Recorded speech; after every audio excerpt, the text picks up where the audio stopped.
Assalamualaikum warahmatullahi wabarakatuh. Baiklah, pada kesempatan kali ini saya akan menerangkan tentang bab mawaris. Al-mawaris adalah disiplin ilmu Islam yang mengatur pembagian harta warisan kepada siapa yang berhak mendapatkannya.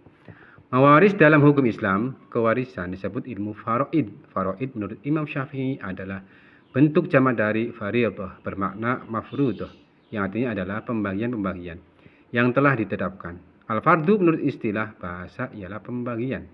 Sedangkan menurut syarak ialah bagian yang tertentu untuk ahli waris menurut ketentuan syariat Islam.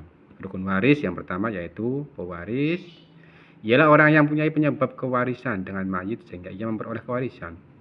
Yang kedua, orang yang mewariskan, ialah mayit itu sendiri, baik nyata maupun dinyatakan mati secara hukum. Seperti orang yang hilang dinyatakan mati. Yang ketiga, harta yang diwariskan. Disebut pula peninggalan dan warisan, yaitu harta atau hak yang dipindahkan dari yang mewarisi kepada pewaris. Istilah maurus di kalangan faridiyun tidak sepopuler dengan istilah tirkah atau tarikah. Kelompok ahli waris ada dua, ada kelompok dari laki-laki dan ada kelompok dari perempuan. Untuk kelompok yang dari laki-laki ada 15. Yang pertama yaitu anak laki-laki, selanjutnya cucu laki, pancar laki-laki, dan seterusnya ke bawah. Selanjutnya bapak, selanjutnya kakek, dan seterusnya ke atas. Selanjutnya saudara laki-laki sekandung. Selanjutnya saudara laki-laki sebapak, saudara laki-laki seibu, anak laki-laki, saudara laki-laki sekandung, anak laki-laki saudara sebapak, paman sekandung, paman sebapak, anak laki-laki paman sekandung. Secara garis besar ahli waris menurut hukum waris Islam terbagi pada 3 golongan, yaitu yang pertama kelompok zawil furud, yaitu kelompok ahli waris yang mendapat bagian tertentu, maksudnya sudah ditentukan dalam Al-Quran dan hadis. Yang kedua kelompok asobah, yaitu kelompok ahli waris yang tidak mempunyai bagian tertentu secara jelas dalam Al-Quran dan hadis, dan ada 2 kemungkinan, kadang mendapat seluruh sisa harta, kadang tidak dapat apa-apa. Yang ketiga yaitu kelompok zawil arham, yaitu kelompok ahli waris yang bukan kelompok zawil furud, juga bukan kelompok asobah, melainkan kelompok ahli waris yang didasari akan kesamaan rahim.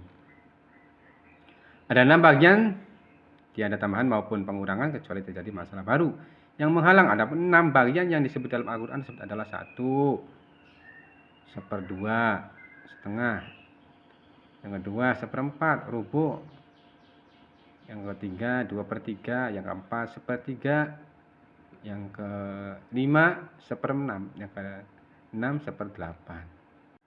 Adapun uraiannya sebagai berikut. Yang pertama ahli waris yang dapat bagian setengah, 1 suami, yang kedua anak perempuan, yang ketiga cucu perempuan dari anak laki-laki, yang keempat saudara perempuan sekandung sebapak seibu, yang kelima saudara perempuan sebapak saudara perempuan sekandung akan memperoleh separuh dari harta peninggalan.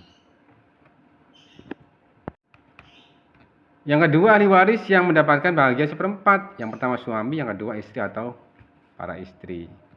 Yang ketiga ahli waris yang mendapatkan bahagian 1/8, yaitu seorang istri atau beberapa istri akan mendapat 1/8 dari harta peninggalan suami, asalkan dengan syarat mempunyai anak laki-laki atau anaknya laki-laki. Hal ini dijelaskan dalam surat An-Nisa ayat 12. Yang keempat yaitu ahli waris yang mendapatkan bagian 2/3, yaitu yang pertama 2 orang anak kandung perempuan atau lebih, yang kedua 2 anak perempuan atau dari anak laki-laki, yang ketiga 2 orang saudara perempuan sekandung atau lebih. Yang keempat 2 orang saudara perempuan sebanyak atau lebih. Selanjutnya ahli waris yang mendapat bagian 1/3, yang pertama ibu, yang kedua 2 orang saudara seibu laki-laki dan perempuan atau lebih. Selanjutnya ahli waris yang mendapatkan bagian 1/6, yang pertama ibu, yang kedua bapak, yang ketiga ibu dari ibu atau ibu dari bapak, yang keempat anak perempuan dari anak laki-laki, yang kelima bapak dari bapak, yang keenam saudara seibu baik laki-laki atau perempuan, yang ketujuh saudara perempuan sebapak. Itulah tadi keterangan dari bab mawaris. Adapun lebih rincinya akan disampaikan di session berikutnya. Wassalamualaikum warahmatullahi wabarakatuh.